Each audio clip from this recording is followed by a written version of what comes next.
محترم سامعین سامعات،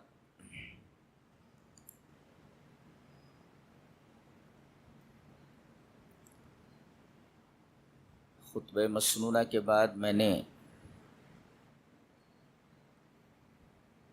سورہ انبیاء کی ایک مشہور آیت کریمہ تلاوت کی ہے، اور آج اس مبارک محفل میں اسی آیت کریمہ کے تناظر میں کچھ باتیں آپ کے سامنے پیش کروں گا۔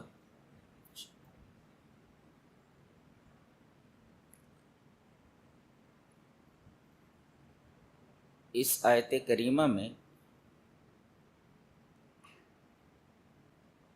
اللہ تعالی نے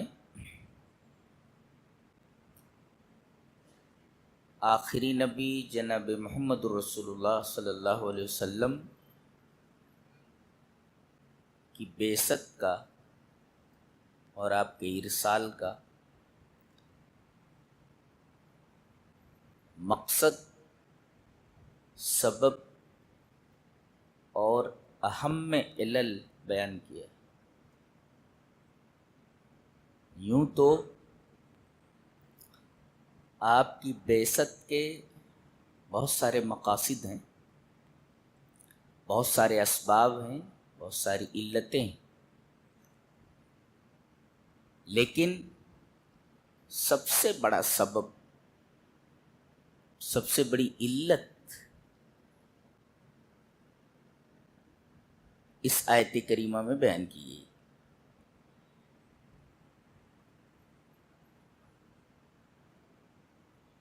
ترجمہ آیت کریمہ کا یہ ہے کہ ہم نے آپ کو عالمین کے لیے رحمت ہی بنا کر بھیجا ہے۔ عربی کا قاعدہ ہے کہ جب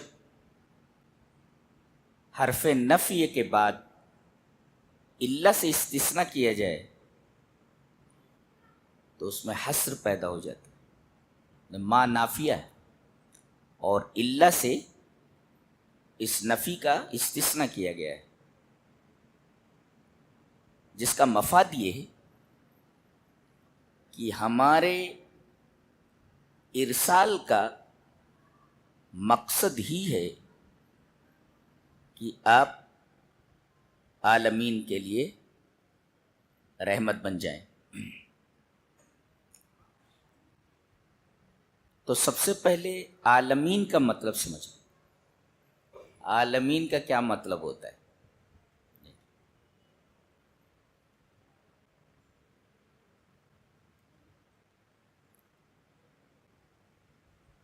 فرعون نے حضرت موسیٰ سے پوچھا، قال فرعون وما رب العالمین، فرعون نے پوچھا موسیٰ یہ رب العالمین کیا ہوتا ہے؟ تو حضرت موسیٰ نے جواب دیا، قال رب السماوات والارض وما بینہما، آسمانوں، زمینوں اور ان کے درمیان جتنی چیزیں ہیں سب کا رب ہے۔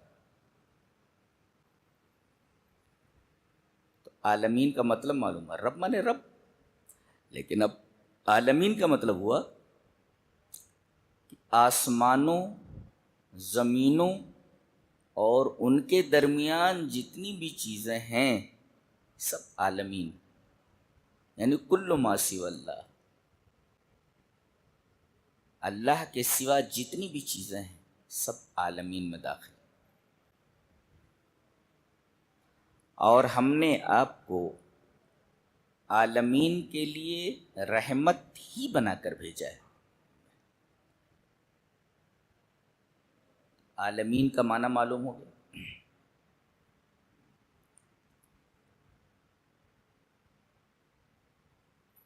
تو کیا آپ کافروں کے لیے بھی اپنے گالی دینے والے کے لیے بھی، رب کا انکار کرنے والوں کے لیے بھی، شرک کرنے والوں کے لیے بھی آپ رحمت ہیں؟ جی، شرک اتنا بڑا گناہ ہے کہ اس سے بڑا گناہ تو کوئی ہو ہی نہیں سکتا، اس لیے کہ رب تعالیٰ نے فرمایا کہ شرک کرنے والے کو میں نہیں بخشوں گا، شرک کے علاوہ جتنے بھی گناہ ہیں میں معاف کر سکتا ہوں۔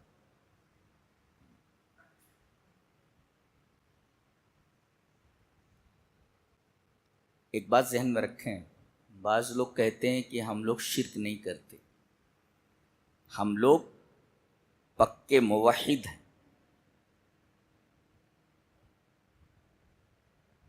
اور اس زعم میں وہ عمل سے بیگانے ہو جاتے ہیں، عمل میں کوتاہیاں ہو جاتی ہیں۔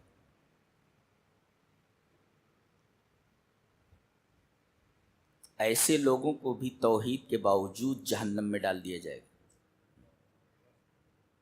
چلیے وہ حدیث دیکھ لیتے ہیں پہلے۔ حدیث اس طرح، وعن ابی ذر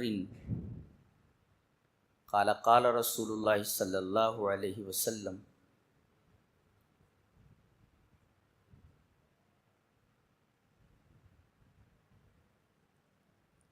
انی ارى ما لا ترون واسمع ما لا تسمعون۔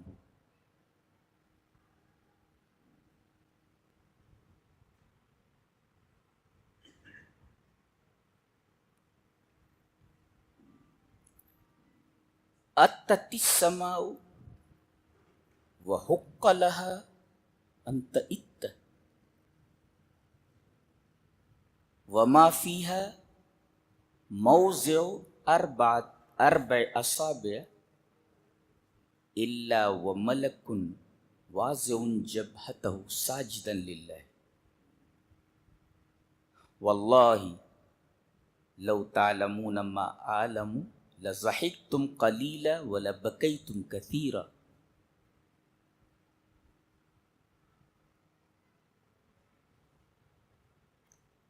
وما تلذذتم بالنساء على الفرش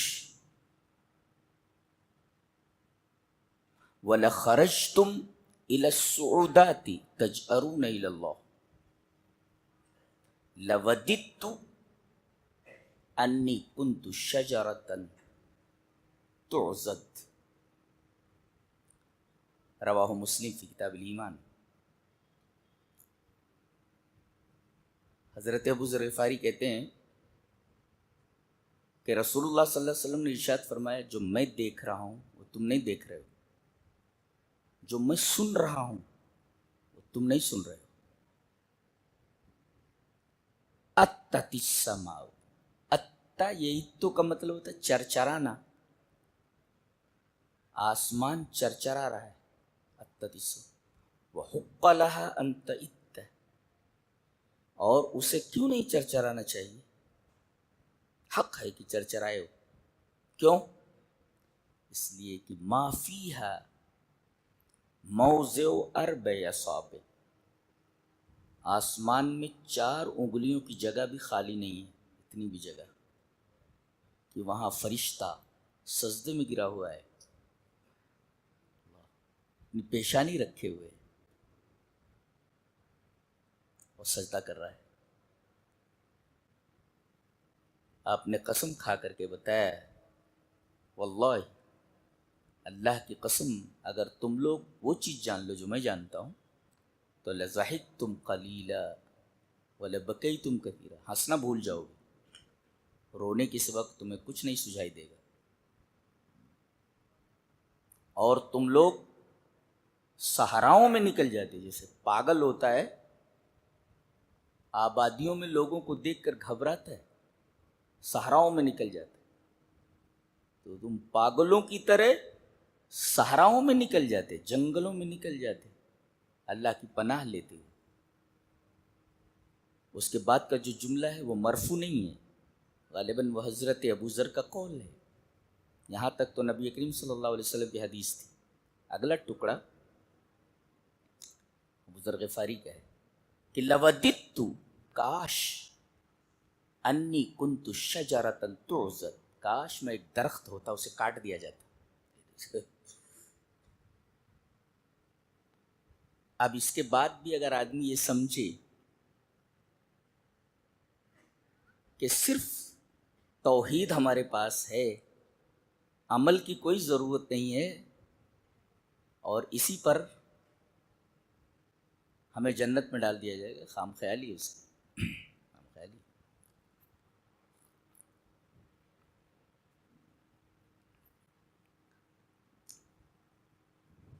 ایک حدیث اور دیکھ لیتے ہیں۔ عن عبد اللہ رضی اللہ تعالیٰ عنہ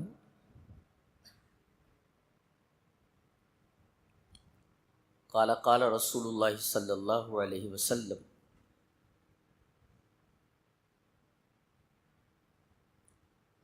انی لأعرف آخر اہل النار خروجا من النار رجل یخرج منها زحفا فیقال له انطلق فادخل الجنة فیذهب فیدخل الجنة فیجد الناس قد اخذوا المنازل فیقال له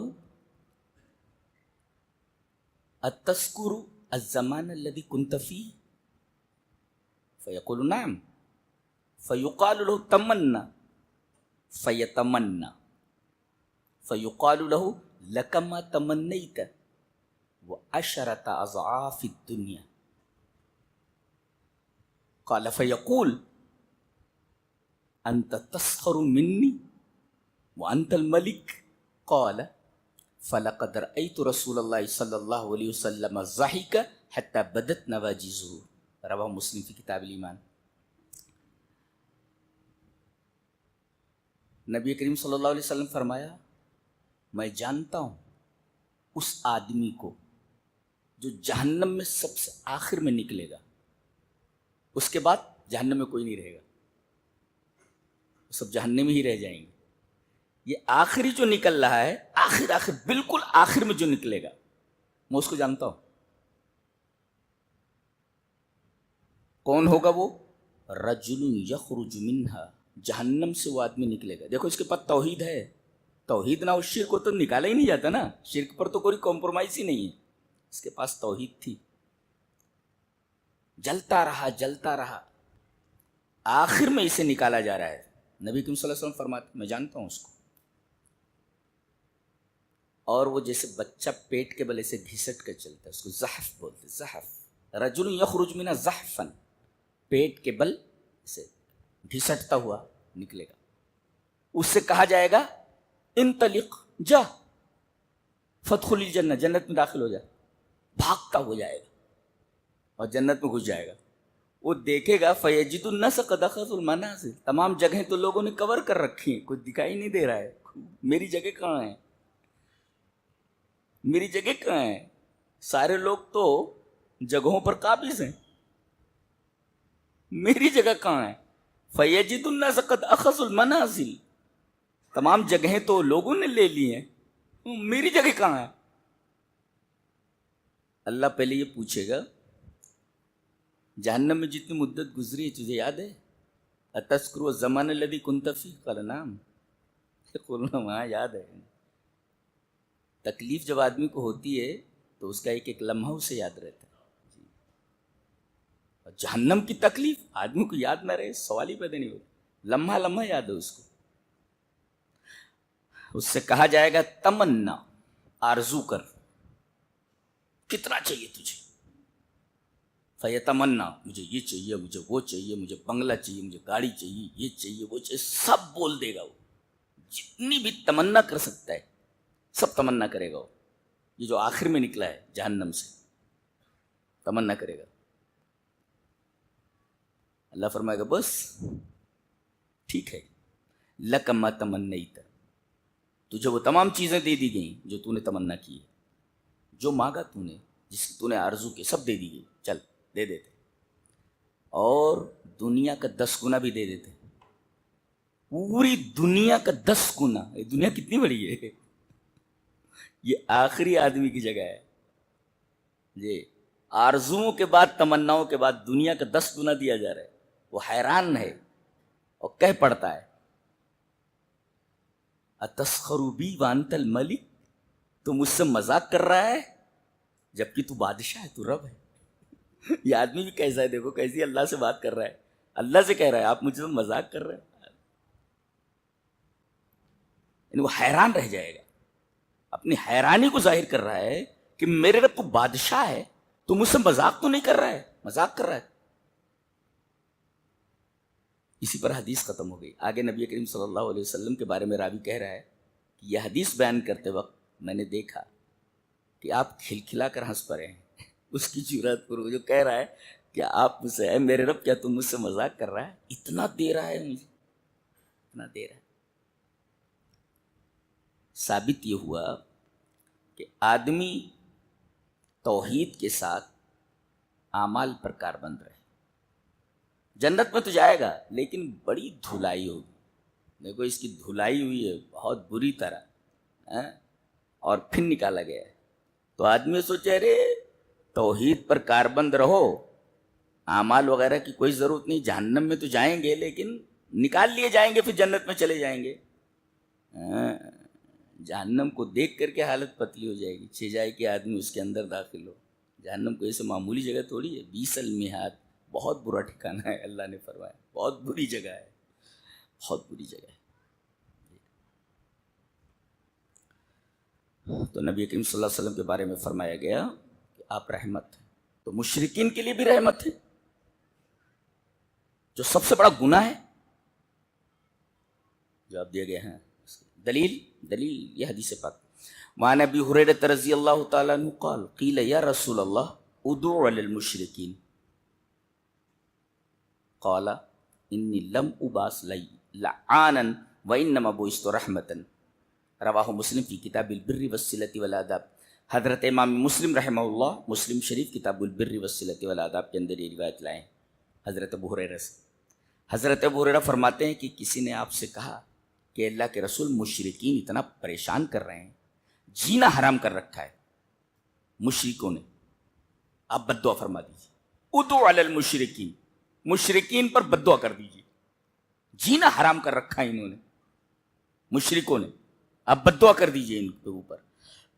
آپ نے فرمایا انی لم ابعث لعانا، میں لعنت کرنے والا بنا کر نہیں بھیجا گا. لعنت کا مطلب سمجھتے ہیں؟ لعنت کا مطلب ہوتا ہے البعد عن الرحمہ، اللہ کی رحمت سے دوری. لعنت کا مطلب یہ ہوا کہ اے اللہ اس بندے کو اپنی رحمت سے دور کر دے. نبی کریم صلی اللہ علیہ وسلم نے لعنت کے بارے میں فرمایا، بد دعا کے بارے میں فرمایا میں نہیں کرتا، اس لیے کہ میں لعان بنا کر نہیں بھیجا گیا ہوں کہ کسی کے بارے میں کہوں اے اللہ اس کو رحمت سے دور کر دے. یہ ہمارا نبی ہے. وَإِنَّمَا بُعِثْتُ رَحْمَةً، مجھے تو رحمت بنا کر کے بھیجا گیا ہے. یہ اس آیت کریمہ کی تفسیر ہے کہ آپ سے کہا گیا کہ مشرکین پر بد دعا کیجیے. شرک کرنے والے سے بڑا گنہگار کون ہو سکتا ہے؟ نبی کریم صلی اللہ علیہ وسلم فرمایا نہیں، انی لم ابعث لعانا، مجھے لعان بنا کر نہیں بھیجا گیا ہے، لعنت کرنے والا کہ تو اللہ کی رحمت سے دور ہو.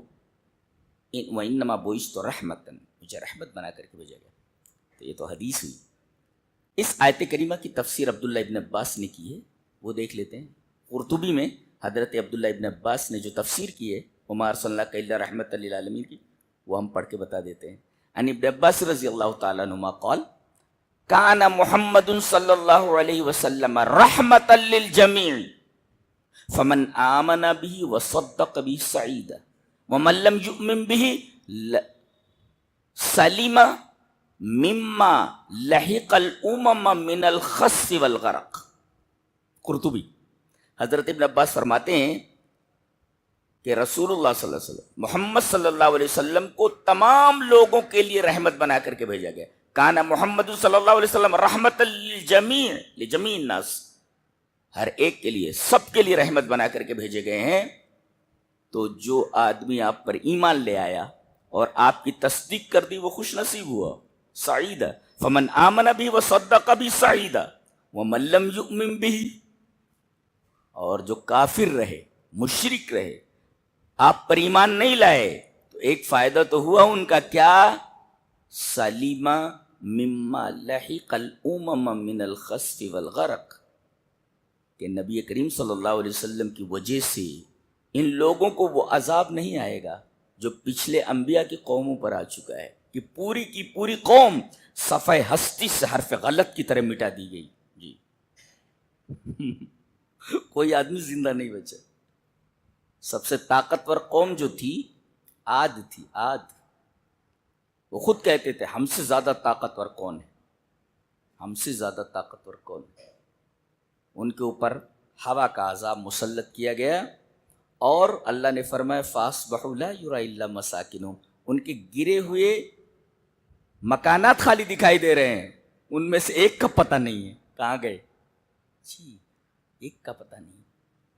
تو جیسے پچھلی قوموں کے اوپر عذاب آیا کہ پوری قوم تباہ و برباد ہوئی، نبی کریم صلی اللہ علیہ وسلم کو امت پر ایسا عذاب نہیں آئے گا. تو دیکھو جو ایمان نہیں لایا کم سے کم ان تمام چیزوں سے محفوظ رہے گا. جی حضرت عبداللہ ابن عباس فرما رہے کہ پچھلی قوم جس طرح پوری کی پوری تباہ ہو جاتی تھی، ایسا عذاب اس امت پر نہیں آئے گا. کیوں؟ اس لیے کہ نبی کریم صلی اللہ علیہ وسلم کی امت ہے. یہ کافر بھی تو امت ہی ہے نا آپ کی. ایک امت اجابت ہے، ایک دعوت ہے، امت دعوت ہے.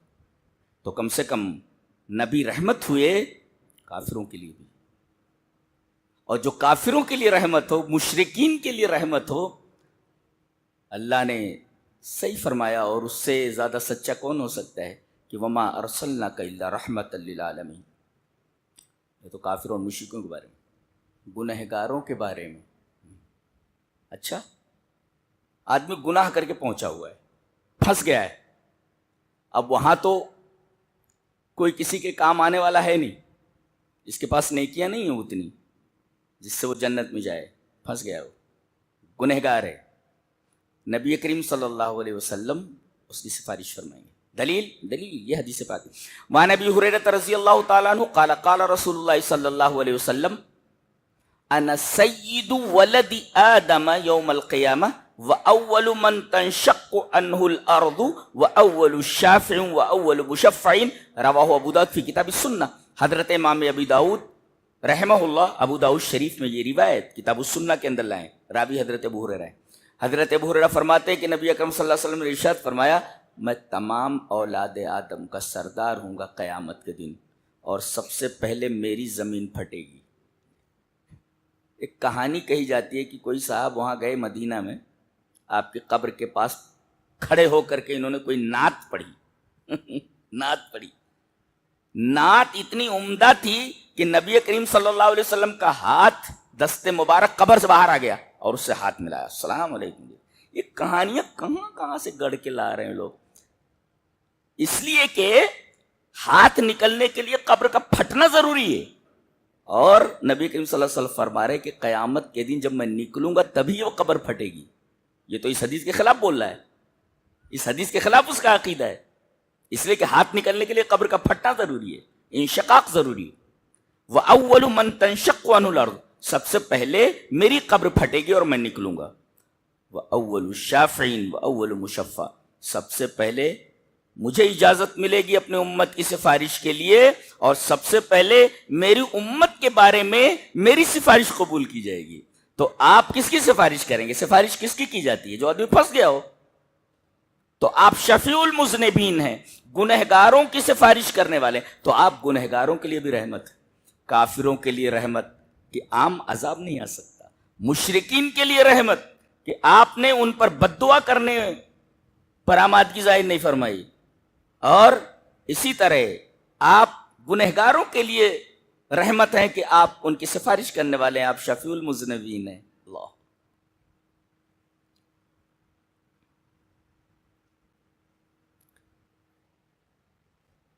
ایک مخلوق ہے نور کی، مخلوق 3 طریقے کی ایک حدیث میں بیان کی ہے. چلیے وہ حدیث پڑھ لیتے. حدیث اس طرح. وعن عائشہ رضی اللہ تعالی عنہ قالت قال رسول اللہ صلی اللہ علیہ وسلم خلقت الملائکۃ من نور وخلق الجان من مارج من نار وخلق آدم مما اوصف لکم. رواہ مسلم فی کتاب الزہد. حضرت امام مسلم رحمہ اللہ مسلم شریف کتاب الزہد کے اندر یہ روایت اسی طرح لائے ہیں. راویہ حضرت عائشہ ہیں. حضرت عائشہ فرماتی ہیں کہ رسول اللہ صلی اللہ علیہ وسلم نے ارشاد فرمایا کہ اللہ نے فرشتوں کو نور سے بنایا ہے، خلقت الملائکۃ من نور وخلق الجان من مارج من نار، اور جنات کو آگ کے شعلے سے پیدا کیا ہے، وخلق آدم مما وصف لکم، اور آدم کو اس چیز سے پیدا کیا گیا ہے جو تم سے بیان کر دیا گیا ہے، یعنی مٹی سے. جی تو فرشتوں کو نور سے، جنات کو آگ سے، اور انسان کو مٹی سے، آدم کو مٹی سے، یہ تین مخلوق. آپ فرشتوں کے لیے بھی رحمت ہے، نوری مخلوق جو نظر نہیں آتی اس کے لیے بھی رحمت ہے. آپ کیسے؟ چلو حدیث دیکھتے ہیں. حدیث اس طرح، وعن جابر بن عبد اللہ رضی اللہ تعالیٰ عنہ قال قال رسول اللہ صلی اللہ علیہ وسلم من اکل من هذه البقلة الثوم، وقال مرة من اکل البصل والثوم والقراث فلا يقربن مسجدنا فإن الملائكة تتأذى مما يتأذى منه بنو آدم. رواہ مسلم فی کتاب المساجد. امام مسلم رحمہ اللہ اس حدیث کو مسلم شریف کتاب المساجد کے اندر ایسا ہی لائیں جہاں انہوں نے مساجد کا چیپٹر باندھا ہے. راوی حضرت جابر بن عبداللہ. حضرت جابر فرماتے ہیں کہ رسول اللہ صلی اللہ علیہ وسلم فرمایا جو آدمی اس سبزی کو کھا لے، کون سی؟ الثوم، کچا لہسن. آپ نے ایک بار فرمایا من اکل البصل، کچی پیاز جس نے کھا لی، والثوم، کچی لہسن کھا لی، اور قراص، قراص اس کو کہتے ہیں گندنا بولتے ہیں اس کو، بالکل پیاز جیسا ہوتا ہے، پیاز جیسا، بڑی بدبو ہوتی ہے اس میں، گندنا ہوتا ہے، گندنا.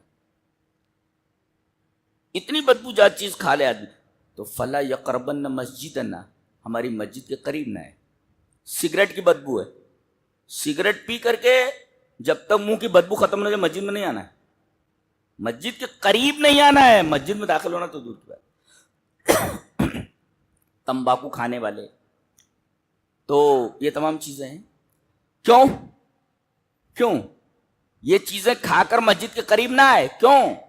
اس کی وجہ بتائیے آپ نے. فَإِنَّ الْمَلَائِكَةَ تَتَأَذَّى مِمَّا يَتَأَذَّى مِنْهُ بَنُو آدم، اس لیے کہ فرشتوں کو ان تمام چیزوں سے تکلیف ہوتی ہے جس سے بنو آدم کو تکلیف ہوتی ہے. اب اگر میرے بازو میں نماز میں کوئی سگریٹ پینے والا کھڑا ہو جائے تو اس کی بدبو کا احساس مجھے ہو جائے گا، اس لیے کہ میں سگریٹ نہیں پیتا. اور تمباکو کھانے والا آدمی جو سانس لیتا ہے یا کچھ ابکائی لیتا ہے تو اس کے منہ سے بدبو نکلتی ہے، برداشت نہیں ہوتا. اور یہ تو نور سے بنی ہوئی مخلوق ہے، بہت پاکیزہ، بہت نفیس مخلوق ہے، یہ تو بدبو کو فوراً محسوس کر لیتی ہے. تو آپ نے فرمایا کہ یہ بدبودار چیزیں کھا کر مسجد کے قریب مت آؤ. کیوں؟ اس لیے کہ فرشتوں کو ان تمام چیزوں سے تکلیف ہوتی ہے جس سے انسان کو تکلیف ہوتی ہے. دیکھیے آپ نے فرشتوں کی رعایت کرتے ہوئے اپنی امت کو منع کر دیا کہ گندی چیز کھا کر کے نہیں آنا، کیونکہ فرشتوں کو اس سے تکلیف ہوتی ہے. تو اب فرشتوں کے لیے بھی رحمت ہے. جن، اس کے لیے رحمت ہیں آپ جی، اس لیے کہ آپ جنوں کے بھی رسول ہیں اور ان کی بھی رعایت آپ نے فرمائی. دلیل یہ حدیث پاک. وعن عبداللہ ابن مسعود رضی اللہ تعالیٰ عنہ قال قال رسول اللہ صلی اللہ علیہ وسلم لا تستنجوا بالروث ولا بالعظام فإنه زاد اخوانکم من الجن.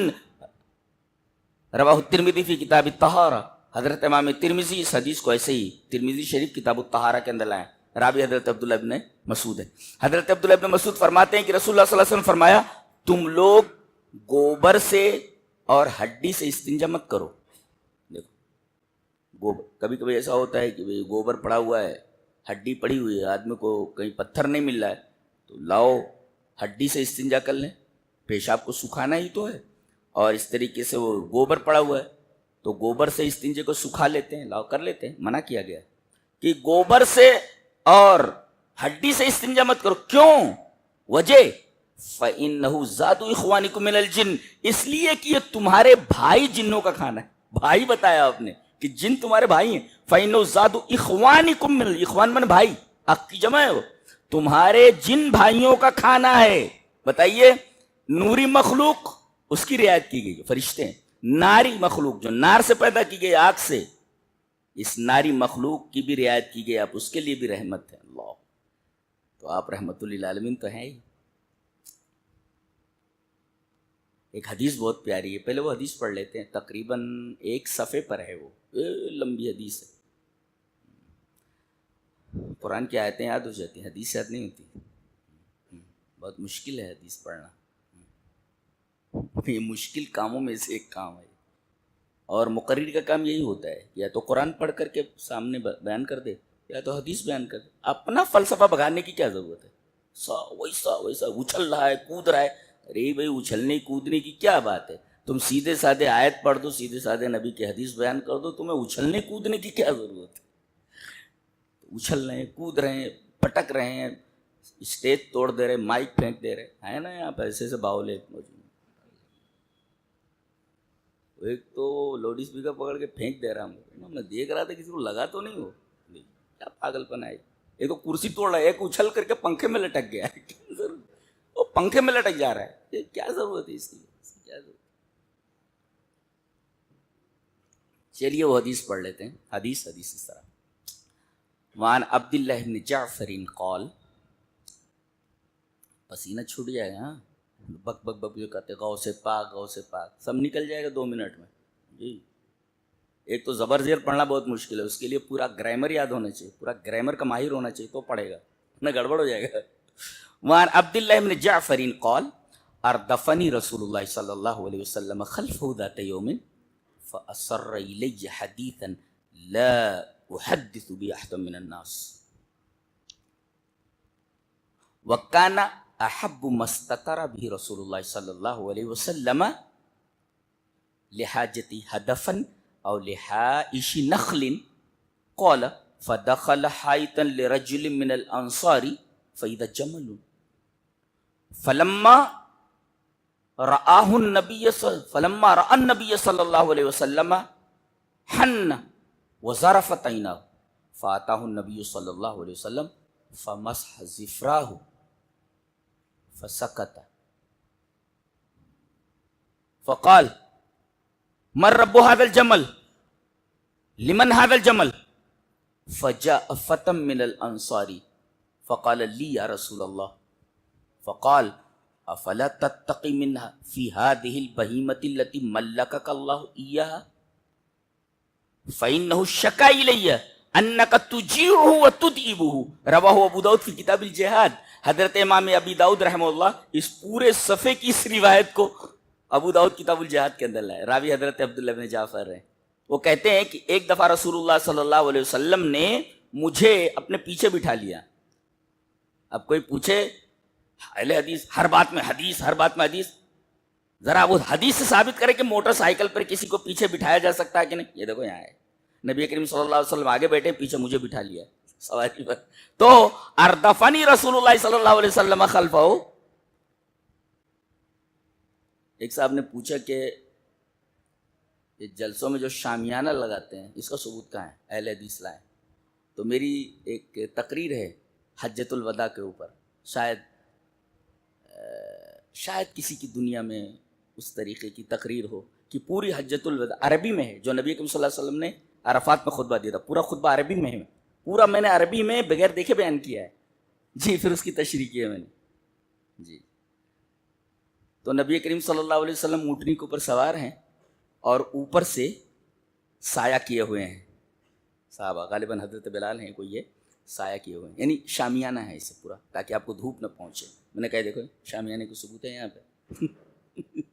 میں نے کہا کہ نبی کریم صلی اللہ علیہ وسلم کی حدیثوں کو اگر آپ دیکھیں تو کوئی بھی مسئلہ ایسا نہیں ہے حیات کا جو آپ کو نہ ملے.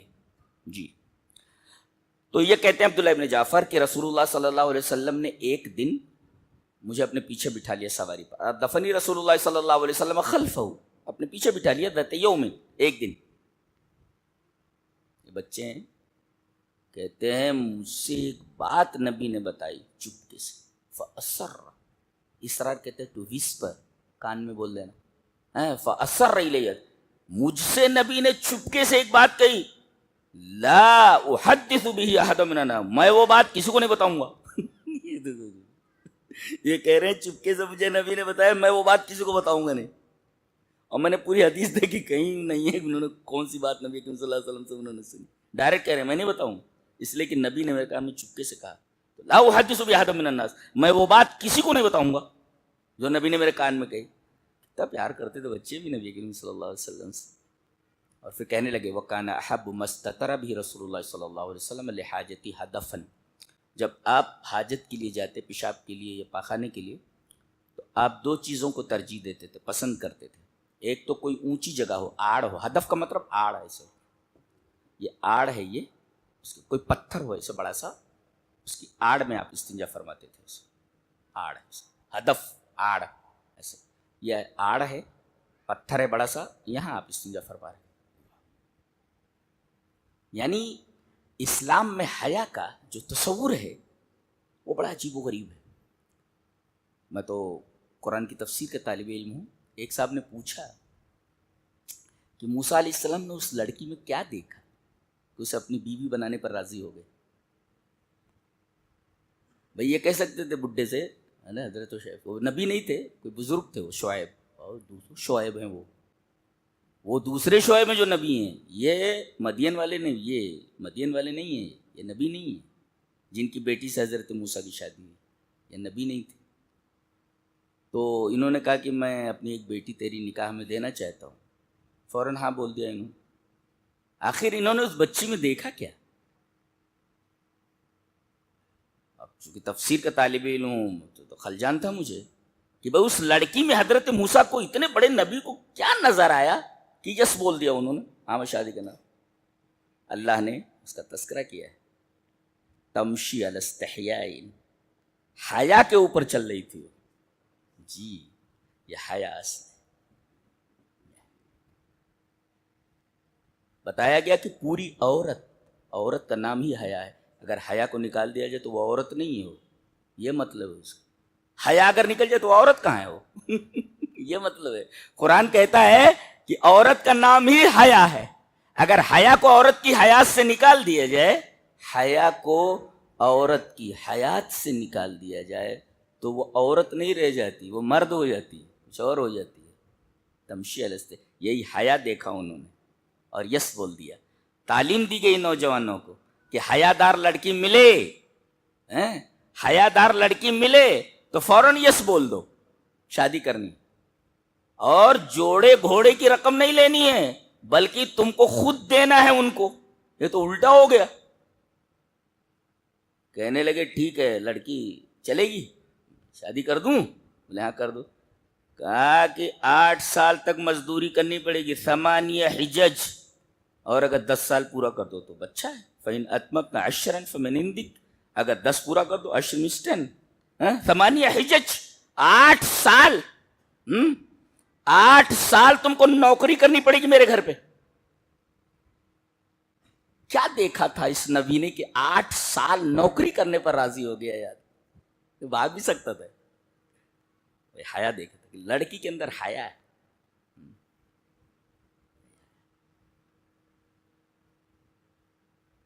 اور اسی حیا کی وجہ سے 8 سال تک برتن مانجے ہیں انہوں نے وہاں پہ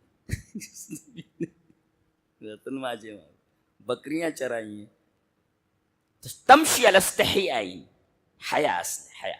تو نبی کریم صلی اللہ علیہ وسلم جب استنجا فرماتے تو کوئی آڑ ہوتی تھی، آڑ، اور حائش نخل، یا کھجوروں کا جھنڈ ہوتا، جھنڈ کھجوروں کا، جھاڑیاں ہوتی کھجوروں کی، وہاں آپ استنجا فرماتے۔ یہ نبی کو پسند تھا۔ وَكَانَ أَحَبُّ مَا اسْتَطَرَ بِهِ رسول اللہ صلی اللہ علیہ وسلم لحاجتی ہدفن اور حائش نخل۔ کہتے ہیں کہ ایسے ہی آپ کو استنجا لگی تو فدخل حائطن لرجل من الانصار، ایک انصاری آدمی کا باغ تھا، اس باغ میں آپ استنجے کے لیے گھس گئے۔ جیسے کہ تو وہ انصاری کا وہ اونٹ جو تھا وہاں کھڑا تھا، فَإِذَا جمل سے اونٹ وہ کھڑا تھا، جیسے ہی نبی کو دیکھا، فَلَمَّا رَأَى النَّبِيَّ صلی اللہ علیہ وسلم حَنَّ، آپ کو دیکھتے ہی دور دور سے رونے لگا ہو، وَزَرَفَتْ عَيْنَاهُ، اور اس کی آنکھوں سے آنسو بہنے لگے۔ یہ دیکھو رونے لگا اور آنکھوں سے آنسو بہنے لگے۔ فَأَتَاهُ النَّبِيُّ صلی اللہ علیہ وسلم، نبی کریم صلی اللہ علیہ وسلم اس کے پاس آئے، فَمَسَا ذِفْرَا، اس کے ذفرا کو آپ نے، ذفرا کہتے ہیں وہ کان کے پیچھے جو ہڈی ہوتی ہے، اس کان کے پیچھے آپ دیکھیں گے اونٹ کے جو ہڈی ہوتی ہے اس کو آپ سہلانے لگے، ایسے ایسے اونٹ کے سہلانے، فسکتا، چپ ہو گئے۔ اللہ اکبر، اس اونٹ کو بھی معلوم ہے کہ اللہ کا نبی ہے، ادھر آ گیا ہے، یہ اللہ کا نبی ہے۔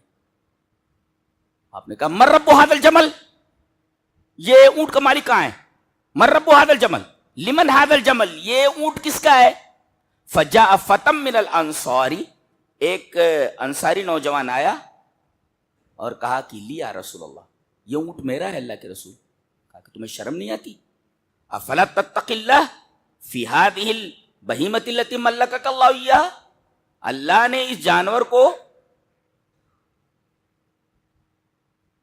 تمہارے قبضے میں دے دیا ہے، تم کو تم مالک بنا دیا ہے، اس بارے میں تم اس گونگے جانور کے بارے میں اللہ سے نہیں ڈرتے تو؟ فإنه شکا الیہ، یہ مجھ سے شکایت کر رہا ہے تمہارے بارے میں کہ انک تجیع وتدیب، کام پورا لیتے ہو، دن بھر کام پہ لگائے رہتے ہو، بھوکا رکھتے ہو اس کو، انک تجیع وتدیب، یہ مجھ سے بتا رہا ہے، یہ شکایت کر رہا ہے، خبردار جانوروں کے ساتھ حسن سلوک کرو۔ اللہ اکبر، جو نبی اونٹوں کے ساتھ جانوروں کے ساتھ حسن سلوک کا حکم دے، اس کی بات کو سنے، اس کی شکایت کو سمجھے، سچ مچ اللہ نے فرمایا اس سے سچا کون ہو سکتا ہے؟ اللہ نے فرمایا وما ارسلناک الا رحمۃ للعالمین، ہم نے آپ کو تمام عالم کے لیے رحمت بنا کر کے بھیجا ہے۔ اللہ، یہ تو اونٹ ہے، اس سے چھوٹی چیز وہ دیکھ لیتے ہیں۔ حدیث اس طرح وان عبداللہ رضی اللہ تعالیٰ عنہ قال ان النبی صلی اللہ علیہ وسلم نزل منزلا فاخذ رجل بيض حمرة فجاءت ترف على راس رسول الله صلى الله عليه وسلم فقال ايكم فجا هذه ببيضتها؟ فقال رجل انا یا رسول اللہ، فقال رجل انا یا رسول اللہ انا اخذت بیضتها، فقال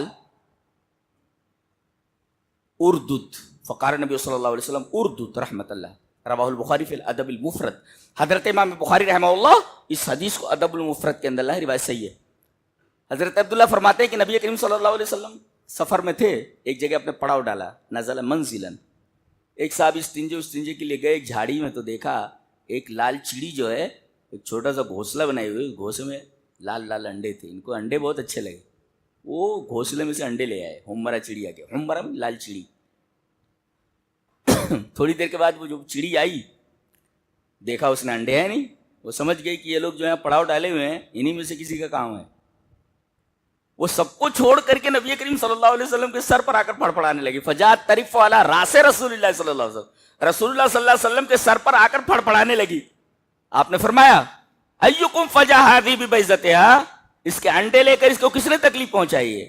نبی کو چھوٹی سی چڑیا کا دکھ نہیں برداشت ہوا۔ رحمت کا اندازہ لگا سکتے ہیں آپ، کیسے بدبخت لوگ ہیں، کیسے بد نصیب لوگ ہیں کہ ہمارے نبی کو برا بھلا کہتے ہیں۔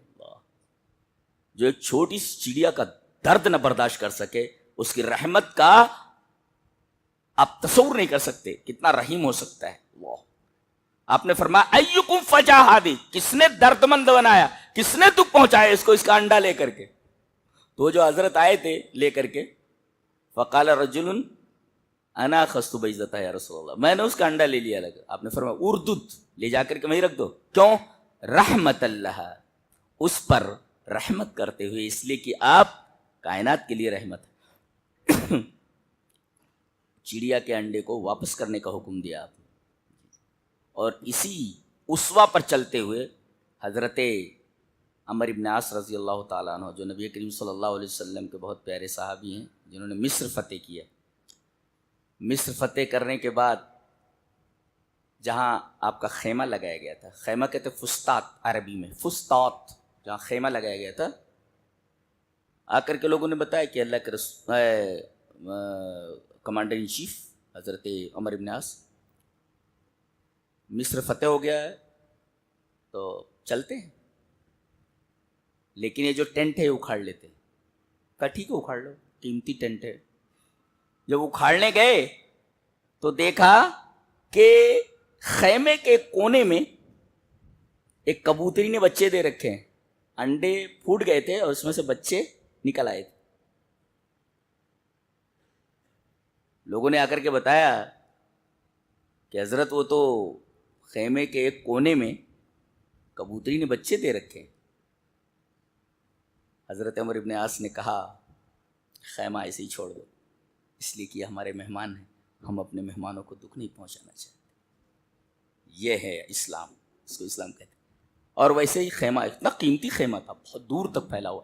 اور برکت دیکھو کہ اللہ تعالیٰ نے اسی جگہ توفیق دی لوگوں کو، ایک شہر بسایا، اس شہر کا نام فسطاط، خیمہ اسی کا نام، اسی جگہ پہ بنایا، دور تک یہ پورا شہر آباد ہے. نبی کریم صلی اللہ علیہ وسلم نے انڈے لوٹوا دیے، انڈے لے کر کے رکھ دو. تو یہ تو جانور ہے، اونٹ ہے، یہ چڑیا ہے، بے جان چیز. چلیے وہ حدیث بھی دیکھ لیتے ہیں. حدیث اس طرح. وعن انس رضی اللہ تعالی عنہ ان النبی صلی اللہ علیہ وسلم کان یخطب الى جذع فلما اتخذ المنبر ذهب الى المنبر فحن الجذع فاتاه فاحتزنه فسكن فقال لو لم احتزنه لحن الى يوم القیامہ. رواہ ابن ماجہ فی کتاب اقامت الصلاۃ والسنۃ فیہا. حضرت امام ابن ماجہ شریف کتاب اقامت الصلاۃ کے اندر اس روایت کو اسی طرح لائے ہیں. راوی حضرت انس بن مالک. حضرت انس فرماتے ہیں کہ نبی کریم صلی اللہ علیہ وسلم جو خطبہ دیتے تو ایک تنا تھا، اسے کھجور کا تنا، تو اس پر آپ ہاتھ رکھتے تھے، سہارا لیتے تھے. ایک عورت نے آ کر کے کہا کہ اللہ کے رسول، میرا جو بیٹا ہے وہ نجار ہے، بڑھئی ہے، بڑھئی کا کام کرتا ہے، تو آپ کے لیے ممبر بنا دیتے. اگر ٹھیک ہے. تو وہ لکڑی کا ممبر بنا کر کے لائے. اب وہ جس کے اوپر آپ سہارا لیتے تھے تنے کے اوپر، وہ تنا دور ہو گیا. اب جب آپ خطبہ دینے کے لیے کھڑے ہوئے تو سسکیوں کی آواز سنائی دینے لگی. وہ رو کدھر رہا ہے؟ کون رو رہا ہے؟ تو آپ نے کان لگا تو دیکھا اس میں سے رونے کی آواز آ رہی ہے. اس کو استوان حنا نہ کہتے، اس میں سے سسکیوں کی آواز آ رہی. آپ صلی اللہ علیہ وسلم ممبر سے اترے اور اس کو اپنے گود میں لے لیا. فاحتضنہ، اس کو گود میں لے لیا. حزن مانے گود، فاحتضنہ اسے گود میں لے لیا. تو جیسے بچے کو گود میں لے تو سسکنا بند کر دیتا ہے، رونا بند کر دیتا ہے، ایسے ہی جب آپ دور ہٹ گئے تو وہ رونے لگا، اور جب اسے سینے سے لگا لیا تو چپ ہو گیا. فسکن فقال، پھر آپ نے فرمایا لو لم احتضنہ، اگر میں اس کو اپنے سینے سے نہ لگاتا تو لحن الی یوم القیامہ، کہیں بھی اس کو رکھ دیتے، پھینک دیتے، قیامت تک روتا رہتا ہے. اللہ، تو یہ تو بے جان چیز ہے. بے جان چیز کو دیکھو کہ نبی کریم صلی اللہ علیہ وسلم ایک بے جان چیز کو محسوس کر رہے ہیں اور اس کو گلے سے لگا رہے ہیں. لکڑی ہے، وہ لکڑی جان نہیں ہے، بے جان چیز ہے. تو آپ تو سب کے لیے رحمت ہیں. اس کو گود میں، لکڑی کو گود میں لے لیا، اس نے رونا بند کر دیا.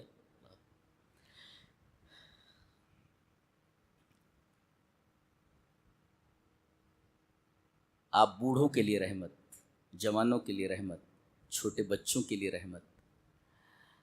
ایک حدیث دیکھیں، وہ بھی حضرت انس بن مالک سے. انس رضی اللہ تعالیٰ عنہ ان النبی صلی اللہ علیہ وسلم یا ان رسول اللہ صلی اللہ علیہ وسلم کان یزور الانصار فیسلم علی صبیانہم ویمسح علی رؤوسہم ویدعو لہم. رواہ النسائی فی السنن الکبری فی کتاب المناقب. حضرت امام نسائی رحمہ اللہ سنن الکبریٰ کے اندر کتاب المناقب کے اندر یہ روایت لائیں حضرت انس سے. حضرت انس فرماتے ہیں کہ بہت سارے انصار ایسے تھے جو لڑائی میں مارے گئے تھے، ان کے بچے یتیم ہو گئے تھے، تو آپ انصاریوں کے پاس جایا کرتے تھے. کان یزور الانصار، انصاریوں کا وزٹ کرتے تھے اور ان کے بچوں کو بلاتے، اور جب بچے آ جاتے تو نبی کریم صلی اللہ علیہ وسلم انہیں سلام کرتے. فیسلم علی صبیانہم، اللہ، بچوں کو سلام کرتے. ویمسح علی رؤوسہم، اپنے قریب بلا کر کے ان کے سر کے اوپر ہاتھ پھیرتے. ویدعو لہم، اور ان بچوں کے لیے اللہ سے دعا کرتے. ایسے شخصیتیں نہیں پیدا ہوتی ہیں جی. آج پوری دنیا کو یہ جو 57 ممالک ہیں سب صحابہ دے کر کے گئے. ان کی اوقات ہے کوئی ملک حاصل کرنے کی؟ اب ان کی اوقات ہے؟ ایک بالش تو نہیں لے سکتے. یہ سب صحابہ ان کو دے کر کے گئے ہیں، جس کو سنبھال نہیں پا رہے ہیں. اونٹوں کے چرانے والے، بکریوں کے چرانے والے، اللہ تبارک و تعالیٰ نے ان کے کردار، ان کے اخلاق اور قرآن و سنت پر چلنے کی وجہ سے پوری دنیا انہیں عطا کر دی. ہم تو ایک مکان کے لیے ایک دکان کے لیے ترستے ہیں، اللہ نے فرمایا پوری دنیا تمہارے حوالے کر دیتے ہیں، اس لیے کہ تم نے اپنا سب کچھ ہمارے نبی کے حوالے کر دیا تو پوری دنیا تمہارے حوالے کر دیتے۔ آج وہی نہیں ہے ہمارے اندر، ایک سنت پر عمل کرنا ہو تو جان نکلتی ہے۔ ابھی پوچھا جائے اس میں کتنے لوگ ہیں جو تہجد گزار ہیں، شاید کوئی ملے جو تہجد کا پابند ہو جی، اور کہتے ہیں کہ بھئی ہمارے اوپر ظلم ہو رہا ہے فلاں ہمارے، ارے کوئی ظلم نہیں کر رہا ہے تمہارے اوپر، تم خود ظالم ہو۔ ہاں؟ ظالم کہہ رہا میں مظلوم ہوں، کیسے؟ حین یبقی ثلث اللیل الآخر، جب رات کے تیسرے پہر اللہ تبارک و تعالیٰ آسمان دنیا پر نزول کرتا ہے اور آواز لگاتا ہے کہ کون ہے جو مجھ سے مانگے میں اسے دے دوں، پڑا ہوا ہے، کھاٹ چھوڑنے کے لیے تیار نہیں ہے، رات بھر تو موبائل چلایا ہے، اب پڑا ہوا ہے، کہہ رہا ہے کہ میں مظلوم ہوں۔ کہا ہے کہ مظلوم ہو تم، سب سے بڑے ظالم تو تم ہو، لہذا یہ مت کہو کہ ہمارے اوپر ظلم ہو رہا ہے، تم اس لائق ہو، تم اس لائق ہو، تم رسول اللہ صلی اللہ علیہ وسلم کی توہین کے مرتکب ہو، تم اللہ تبارک و تعالیٰ کی ذات کے توہین کے مرتکب ہو۔ تم مسلمانوں کی زندگی ایسے ہوتی ہے کہ اللہ آواز دے رہا ہو کہ اس کو جواب دینے والا نہیں، اور کہتے ہیں جناب والا ہمارے اوپر ظلم ہو رہا ہے، کچھ ظلم نہیں ہو رہا ہے، ظالم کہہ رہا ہے کہ ہم مظلوم ہیں، تم سے بڑا ظالم کون ہے؟ اللہ، پوری زندگی گزر جاتی، توفیق نہیں ہوتی کہ ترجمے کے ساتھ پورا قرآن پڑھ جائیں، اور کہتے ہیں کہ ہم مظلوم ہیں۔ تمہارے گھروں میں قرآن کی جگہ پر ٹی ویاں لگی ہوئی ہیں، ہر فرد گھر کا موبائل میں الجھا ہوا ہے، کسی کو قرآن سے لینا دینا نہیں، نماز سے لینا دینا، کہتے ہو کہ ہم مظلوم ہیں، کہا ہے کہ مظلوم ہو تم؟ یہ سب مکرے پنا چھوڑ دو، کوئی مظلوم نہیں ہے، یہ سب ظلم کے مرتکب ہیں۔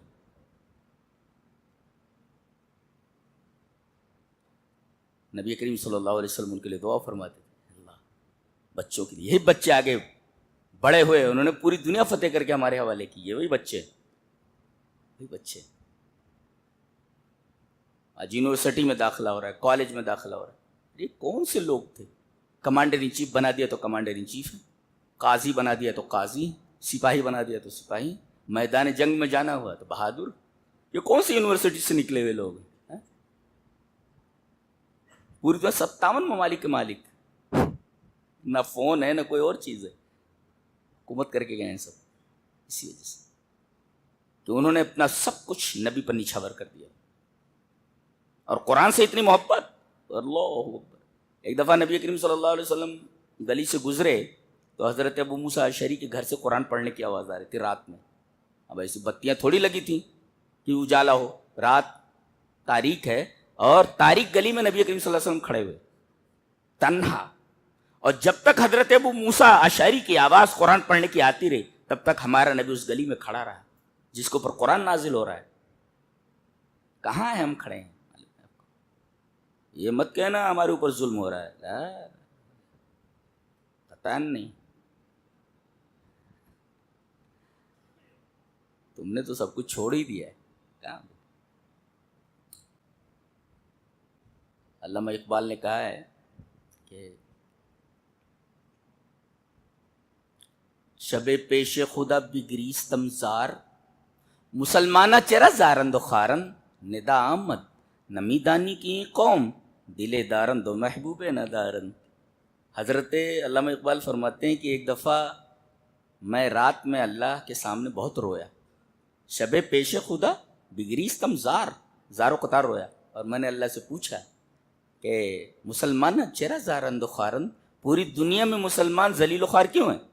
ندا آمد، آواز آئی، نمیدانی کی قوم، تجھے معلوم نہیں کہ یہ قوم دل دارند و محبوب ندارن، دل تو ہے اس کے پاس مگر دل میں محبوب نہیں ہے، نہ اس میں اللہ ہے نہ اس کا رسول ہے، دل دارند و محبوب ندارن۔ اس کے بعد کہتے ہو کہ ہم مظلوم ہیں۔ یہ لوگ تھے۔ بچوں کے ساتھ آپ شفقت کا برتاؤ کرتے، ان کے ساتھ رحیم تھے آپ۔ اور عجیب بات ہے، ایک آیت کریمہ ہے، اللہ نے فرمایا لقد جاءکم رسول من انفسکم عزیز علیہ ما عنتم حریص علیکم بالمؤمنین رؤوف الرحیم. مومنین کے اوپر رؤوف اور رحیم ہے. اور عجیب بات تو یہ ہے کہ یہ دونوں صفتیں رسول کی ہیں. رؤوف چھوٹے پر رحم کرنے والا, اور رحیم عام لوگوں کے اوپر رحم کرنے والا. جو کمزور ہو اس کے اوپر شفقت کرنے والا اس کو رؤوف بولتے, اور عام آدمیوں کے اوپر رحم کرنے والا, چھوٹا ہو بڑا ہو کمزور ہو طاقتور ہو ہر ایک کے اوپر رحم کرنے والا رحیم ہے. تو رؤوف الرحیم یہ نبی کی صفت ہے, اور یہی دونوں صفتیں اللہ کی بھی ہیں. اللہ کی بھی صفت رؤوف ہے اور اس کی بھی صفت رحیم ہے. اس کا مطلب ہم لوگ بین رافتین و بین رحمتین, ہم لوگ دو رافتوں کے درمیان ہیں اور دو رحمتوں کے درمیان ہیں. ایک رحمت اللہ کی اور ایک رحمت رسول کی, ایک رافت اللہ کی اور ایک رافت رسول کی. تو ہم لوگ بین رافتین و بین رحمتین, دو رافتوں کے درمیان ہیں, دو رحمتوں کے درمیان. اور کہا جا رہا ہے لقد جاءکم, قدر کرو ذرا, یہ آیا ہے. اللہ فرما رہا ہے یہ آیا تو تم اس کے پاس نہیں گئے ہو, یہ تمہارے پاس آیا ہے. اللہ, اور آنے والا جاتا ہے, تمہارے پاس آیا ہے, چلا جائے گا. قدر کرو, لقد جاءکم, یہ تمہارے پاس آیا ہے ہمارا رسول, اور ہر آنے والے کو جانا ہے. لہذا جب تمہارے پاس آیا ہے جانے سے پہلے قدر کر لو. اور کہا گیا من انفسکم, ارے یہ تمہارے ہی قبیلے کا ہے, قبیلے قریش کا ہے, تمہارے درمیان پلا بڑا تمہارے خاندان کا ہے. اس کا فخر تمہارا فخر, اس کی عزت تمہاری عزت, اس کا وقار تمہارا وقار. تم ایمان لاؤ اس کے اوپر. اور یہ نہیں, عزیز علیہ ما عنتم, تمہیں کوئی تکلیف ہو تو اس کو ناگوار گزرتا ہے. حریص علیکم, پوری کوشش اس کی ہوتی ہے کہ تم جہنم سے بچ جاؤ, تمہیں کوئی تکلیف نہ پہنچے. اور بالمؤمنین رؤوف الرحیم, مومنین کے اوپر رؤوف الرحیم. یہ ہمارا نبی رؤوف الرحیم کا. وما ارسلناک الا رحمۃ للعالمین, یہاں بالمؤمنین رؤوف الرحیم, مومنین کے اوپر رؤوف الرحیم. ایک حدیث اور دیکھیں, عورتوں کے لیے رحمت ہیں آپ. حدیث اس طرح, وعن عائشہ رضی اللہ تعالی عنہ قالت قال رسول اللہ صلی اللہ علیہ وسلم خیرکم خیرکم لأہلہ وانا خیرکم لأہلی وَإِذَا مَاتَ صَاحِبُكُمْ فَدَعُوهُ رواہ الترمذی فی کتاب المناقب. حضرت امام ترمذی رحمہ اللہ اس حدیث کو ایسے ترمذی شریف کتاب المناقب میں لائیں. راوی حضرت عائشہ ہیں. حضرت عائشہ رضی اللہ تعالیٰ فرماتی ہیں کہ نبی اکرم صلی اللہ علیہ وسلم نے فرمایا تم میں بہتر وہ ہے جو اپنی عورت کے لیے بہتر ہو. جی, جو اپنی عورت کے لیے بہتر ہو, اس لیے کہ میں اپنی عورت کے لیے بہتر ہوں, اپنی عورتوں کے لیے بہتر ہوں. تمہارے لیے ایک اور ٹینشن ہے, میری 11 بیوی ہیں اور سب کے لیے میں اچھا ہوں. جی, اس میں حسن سلوک کی تعلیم دی گئی کہ عورتوں کے اوپر ہاتھ مت اٹھاؤ, ان کے ساتھ برا سلوک مت کرو. تو عورتوں کے لیے آپ رحمت ہیں. فرمایا خیرکم خیرکم لأہلی وانا خیرکم لأہلی. آپ نے اپنا اسوہ بتایا اس لیے کہ میں اپنی عورت کے لیے, اپنی عورتوں کے لیے بہتر ہوں, لہذا تم لوگ اپنی عورتوں کے لیے بہتر بنو. اور خیرکم جانتے ہو یہ عربی کا قاعدہ ہے, اس میں تفضیل کو اگر مضاف کیا جائے تو انگریزی کا سپرلیٹو ڈگری بن جاتا ہے. جیسے گڈ, بیٹر, بیسٹ, تو گڈ ہے پوزیٹو ڈگری اور بیٹر ہے کمپیریٹو ڈگری, اور وہ بیسٹ یہ سپرلیٹو ڈگری ہے. تو یہ قاعدہ ہے کہ عربی کا جو اس میں تفضیل ہے اگر وہ مضاف کیا جائے تو انگریزی کا سپرلیٹو ڈگری بن جاتا ہے. خیرکم, خیر یہ اس میں تفضیل ہے اور اسے مضاف کیا گیا ہے. تم میں سب سے بہتر یعنی بیسٹ آف دا بیسٹ, تم میں سب سے بہتر وہ جو اپنی عورت کے لیے بہتر ہو. کیا ہے یہ, عورتوں کے لیے آپ رحمت, بچوں کے لیے رحمت, عورتوں کے لیے رحمت, بوڑھوں کے لیے رحمت. آئیے وہ حدیث بھی دیکھ لیتے ہیں. حدیث اس طرح, وعن عمرو بن شعیب عن ابیہ عن جدہ قال قال رسول اللہ صلی اللہ علیہ وسلم لیس منا من لم يرحم صغیرنا ولم ويعرف شرف کبیرنا. رواہ الترمذی فی ابواب البر والصلۃ والآداب. نبی کریم صلی اللہ علیہ وسلم نے فرمایا کہ ہم میں سے نہیں ہے وہ جو اپنے چھوٹوں پر رحم نہ کرے. جی, اور چھوٹا اپنے بڑے اور بوڑھے کے وقار کو نہ جانے, اس کے شرف کو نہ جانے. گویا حکم دیا گیا کہ بڑوں کو چاہیے کہ چھوٹوں پر رحم کریں, اور چھوٹوں کو حکم دیا گیا کہ بڑوں کی توقیر کریں. میں نے اپنے بھائی کو دیکھا, چچا زاد بھائی, مجھ سے کافی بڑے تھے. میں اس وقت حفظ کر رہا تھا, چھٹیوں میں آیا ہوا تھا. تو میرا جو, اب تو ہم لوگ تو مالیگاؤں میں ہیں, وہ کھیتی میری اب بھی وہاں ہے, کھیتی باڑی تو بٹیے پہ دی ہوئی ہے. تو تالاب کے اوپر ہے گھر, تالاب کے بالکل کنارے ہے میرا گھر, ایک گھر. تو پہلے باتھ روم وغیرہ نہیں ہوا کرتے تھے، جس کا گھر پانی کے کنارے ہوتا تھا تو استنجا وغیرہ ادھر کر لیتے تو بڑی آسانی ہوتی تھی. تو میرا گھر، تو میں اچانک استنجے کے لیے گیا تو میرے چچا زاد بھائی بڑے تھے، نوکری کر رہے تھے، وہ اچھے کوالیفائڈ تھے، وہ سگریٹ پی رہے تھے. میں چھوٹا سا تھا، اتنا بڑا تھا، 12 سال کی عمر میں تو حفظ کیا میں نے، اتنا بڑا تھا میں. تو میں گیا، وہ بڑے بھائی چچا زاد بھائی، میں نے دیکھا کہ پوری سگریٹ انہوں نے نیچے پھینک دیا اور اس کے اوپر چپل لگ دیا انہوں نے. کہاں رہ گیا وہ؟ اب تو بڑے بھائی کے سامنے وہ چھوٹا پیتا ہے، چھوٹا گٹکا کھاتا ہے اس کے سامنے، نہ بڑوں کو کوئی وقار ہے نہ کچھ. تو اونٹ رے اونٹ تیری کون سی کل سیدھی. تو ہمارا معاملہ وہی اونٹ جیسا ہو گیا ہے، کوئی کل سیدھی نہیں ہے جی، ساری کل خراب ہے، مظلوم بنے پھر رہے ہیں. لیس منا من لم یرحم صغیرنا ویعرف شرف کبیرنا. ہم میں سے وہ نہیں ہے جو ہمارے چھوٹوں پر رحم نہ کرے اور چھوٹے ہمارے بڑوں کی توقیر نہ کریں، ان کے شرف کو نہ سمجھیں. تو یہاں آپ بوڑھوں کے لیے رحمت ہے اور بچوں کے لیے رحمت ہے، من لم یرحم صغیرا. اور پھر عام اعلان فرمایا گیا، وان جریر نے عبداللہ رضی اللہ تعالی. عجیب بات یہ ہے کہ اس کو امام بخاری کتاب التوحید میں لا رہے. اللہ، یعنی رحم کا تعلق ڈائریکٹ توحید سے، یعنی بے رحم آدمی موحد ہو ہی نہیں سکتا، یعنی جتنا رحم کم ہے اتنی توحید اس کی کم ہے.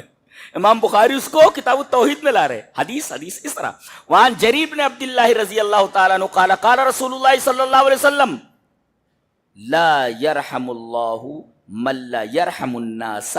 رواہ البخاری فی کتاب التوحید. حضرت جریر بن عبداللہ فرماتے ہیں کہ رسول اللہ صلی اللہ علیہ وسلم نے ارشاد فرمایا کہ جو آدمی رحم نہیں کرتا اللہ اس کے اوپر رحم نہیں کرتا. اور اس رحم کی حدیث کو امام بخاری کتاب التوحید میں لا رہے ہیں. کچھ سمجھ میں آ رہا ہے آپ کو؟ رحم کی حدیث کو کتاب التوحید میں لانے کا کیا معاملہ ہے؟ کیوں لائے آپ؟ مطلب یہ ہے کہ جتنی زبردست توحید ہوگی آدمی کی اتنا اس کے دل میں رحم ہوگا. اللہ اکبر. ہم کہتے ہیں ہم موحد ہیں تو توحید ہمیں رحم کرنا سکھاتی ہے. بیویوں کے ساتھ رحم، بچوں کے ساتھ رحم، اپنے والدین کے ساتھ رحم، اپنے پڑوسی کے ساتھ رحم، غیر مسلم ہے اس کے ساتھ بھی رحم. تمام لوگ عام ہے یہ نہیں کہ مسلمانوں کے ساتھ رحم کرو. ملا رحم، من کوئی بھی ہو اس کے ساتھ آپ کو رحم کرنا ہے. ہمارا نبی تو اونٹوں کے ساتھ اور اس طریقے سے چھوٹے پرندوں کے ساتھ رحم کرتا تھا. یہ تو بہرحال انسان ہے، ان کے ساتھ رحم کرنے کا حکم دیا گیا ہے جی. اور خاص طور سے ایک طبقہ ہے معاشرے میں یتیموں کا، وہ بھی ہم نے چھوڑ رکھا ہے. چلے وہ حدیث پڑھ لیتے پہلے. حدیث اس طرح،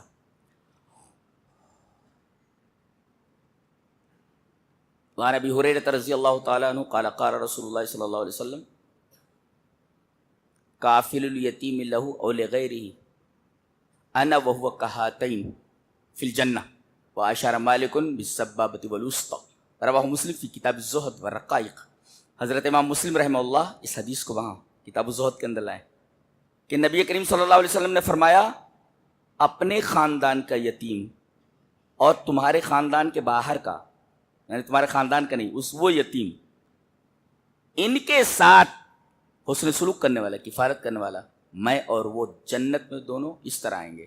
اور امام مالک رحمۃ اللہ علیہ نے اپنی سبابہ انگلی اور وسطیٰ کو ملا کر بتایا، اتنا قریب نبی کے قریب ہوگا جنت میں. یعنی نبی کریم صلی اللہ علیہ وسلم نے رحمت کا درس دیا ہے. کس کے ساتھ؟ یتیموں کے ساتھ. ان کے سر پر ہاتھ پھیرنا، ان کی کفالت کرنا. ہمارے ہاں کچھ بھی نہیں. دیکھو غیر مسلموں کو دیکھو، بہت ساری جگہوں پر ایسا ہے کہ کھانے کا انتظام رہتا ہے. ابھی ناندیڑ سائڈ میں آپ چلے جائیے تو بالکل اگر گاڑی ایسے وقت پر پہنچ رہی ہے کہ افطار کا ٹائم ہے، پوری گاڑی میں لے کر کے آ جاتے ہیں، جبکہ وہ دوسرے کے نام پہ، غیر اللہ کے نام پر بچنا چاہیے. لیکن بہرحال ایک دیکھتے ہیں کہ بھئی ان کے ہاں یہ کہ بھوکا نہ رہے آدمی. سحری تک میں پوری ٹیم رہتی ہے، گرم گرم کھانا لا کر کے دیتی ہے، اور نہ لو تو ناراض ہو جاتے ہیں، جبکہ وہ غیر اللہ کے نام پر ہے. ما اہل لغیر اللہ ہے، نہیں کھانا چاہیے اس کو. لیکن ان کے ہاں ایسا ہے. ہمارے یہاں کہاں ہے اطعام الطعام کا، کہ کوئی بھوکا نہ سوئے، یہ جذبہ کہاں ہے ہمارے اندر؟ اپنا پیٹ بھر گیا کافی ہے. تو وہی میں کہہ رہا ہوں کہ اونٹ رے اونٹ تیری کون سی کل سیدھی، تمہاری کوئی کل سیدھی نہیں ہے. اور پھر کہہ رہے ہو کہ ہم مظلوم ہیں. تم جس دن سدھر گئے تمہارے اعتقاد بڑی حد تک صحیح ہیں، مگر اعتقاد کے مطابق تمہاری زندگیاں اعتقاد کے مطابق نہیں۔ جس دن ہمارے اعمال ویسے ہو گئے، بلکہ صحابہ کرام رضوان اللہ تعالی علیہ مجمعین کے انداز اعمال کے قریب قریب ہو گئے، ہماری حالت فوراً چینج کر دی جائے گی، فوراً، اس لیے کہ اللہ کا وعدہ ہے ذالک بان اللہ لم یکن مغیرا نعمتا حتی یغیروا ما بانفسہم، اللہ تبارک و تعالیٰ اس وقت تک کسی نعمت کو نہیں بدلتا جب تک آدمی اس کو خود بدلنے کی کوشش نہ کرے۔ جی تو ہم اپنے آپ کو بدل لیں، اللہ ہماری حالت بدل دے گا، ہم اپنے آپ کو نہیں بدل رہے نا، اسی وجہ سے ہمارے حالت نہیں بدل رہے، اور دن بدن ہمارے حالات بد سے بدتر ہوتے جا رہے ہیں، کچھ اچھا نہیں دکھ رہا ہے، فیوچر کچھ اچھا نہیں دکھ رہا ہے، لہذا اب بھی بہت وقت بچا ہے اپنے آپ کو سدھارنے کے لیے۔ اللہ سے قربت بناؤ، تہجد کی پابندی کرو، اخلاق کو اچھا کرو، اور اپنوں کے علاوہ غیروں کے ساتھ بھی اچھا برتاؤ کرو، اور اس مقام تک پہنچے گا اللہ تبارک تعالیٰ خود ہمارے حالات بدل دے گا۔ ہمارے حالات بہت خراب ہو گئے ہیں، وہ ہمارے عملوں کا نتیجہ ہے، ہمارے عملوں کا نتیجہ ہے۔